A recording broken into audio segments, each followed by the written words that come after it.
Youth Services fear a spike in homelessness amongst under 25-year-olds as COVID-19 restrictions lift in New South Wales. In Sydney's West and in several regional centres, there's been a significant increase in calls for help from young people during lockdown. But it fears the worst could still be to come. One regional service is worried the only housing option it will have is to offer homeless young people tents and camping gear. Kathy Van Extel has more. New South Wales has the nation's highest youth homeless rate, accounting for a third of the estimated 44,000 under 25-year-olds without somewhere to live.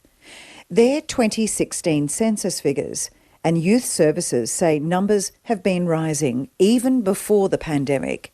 COVID-19, especially the Delta-driven lockdowns, have made things much worse. So during the last Sydney lockdown, we've seen a significant increase, a tripling in fact, of the number of children and young people who've been seeking refuge. Jason Juratek runs Stepping Stone House based at Dulwich Hill in Sydney's inner west.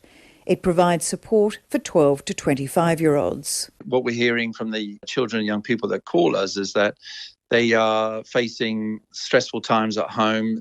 There's domestic violence, there's different forms of abuse because their parents are stressed, they've lost income, they're all living in on top of each other, they're trying to homeschool, and it's a culmination of all of those things have brought them to a breaking point where the kids just don't feel safe living at home and they actually want to exit and get out.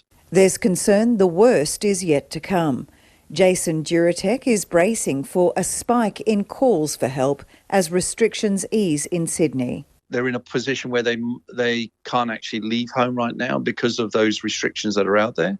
And I think once they've had time to be able to sort themselves out, we have a concern that there's going to be quite a significant increase in youth homelessness.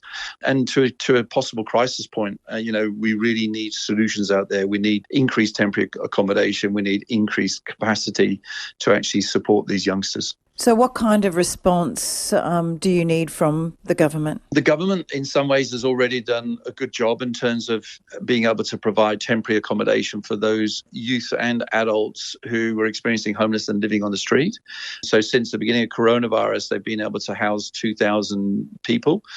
But there needs to be a further increase. The capacity needs to be increased by the government to be able to support the ever-increasing number of inquiries that we're getting at this very stressful time. Pam Barker, who's CEO of New South Wales peak body Y Foundations, is also anticipating a spike in demand with the lifting of lockdowns. The increase is quite concerning and growing at a fast rate, and we perceive it will get worse post-lockdown ending. And it's not only in Sydney that demand for help from young people has risen during lockdown. Pam Barker again. We're seeing largely problems around the inner west of New South Wales, issues in the far north New South Wales, down around Bega and Albury, and we're also seeing issues around Bathurst and other regional areas, even Wagga. We're seeing some concerning numbers of young people needing support and services just being overwhelmed as a result. So during this lockdown period, how have those services been managing the increased demand? They literally function off the smell of an oily rag. They've been doing their best because they not only have to protect their staff, but the young people from transmission and their families. And this is a very vulnerable cohort that these services support. So they've been doing a lot of the supporting via phone and via video casework and management. And then those young people who have been turning up to services, they've been doing their best to find them suitable accommodation to make sure that they are not sleeping on the streets. Has there been enough emergency accommodation or alternative accommodation? There hasn't been enough per se, but what we have seen is that services have helped each other. So we've banded together, we've been really strong as a sector, looked for where there are vacancies and opportunities and taken advantage of things like temporary accommodation where it's suitable.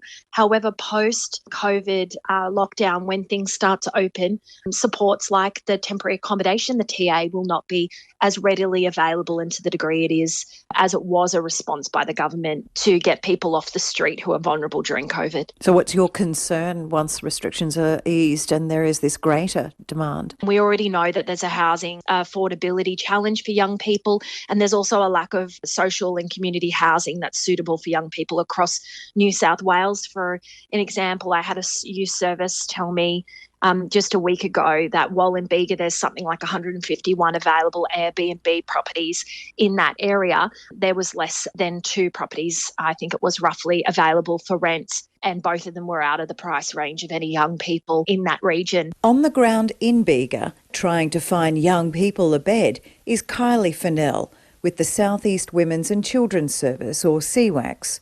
She says on top of the housing scarcity because of Airbnb, young people are being priced out of the market. The sheer number of young people coming to us for assistance to try and find rentals has escalated pretty well out of control.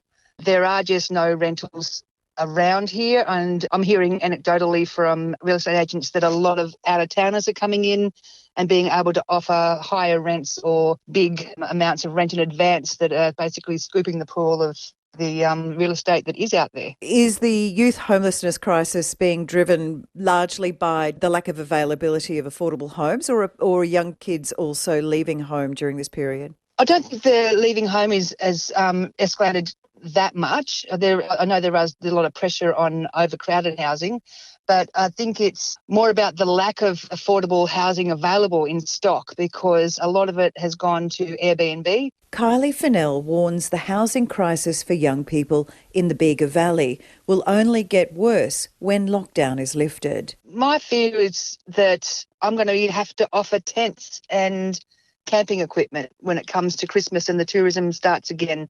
I have got 14 young people, 2 of them expecting babies, that are all in local caravan parks in units that haven't been utilised due to COVID.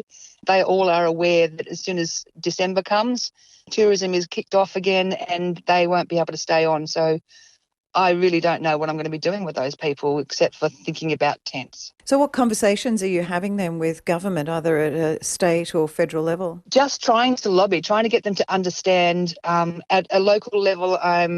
Last year we put in place a little bit of an agreement that the local towns team and the national parks would take a soft approach when they saw people maybe camping in places they weren't supposed to, and trying to link them to our assistance.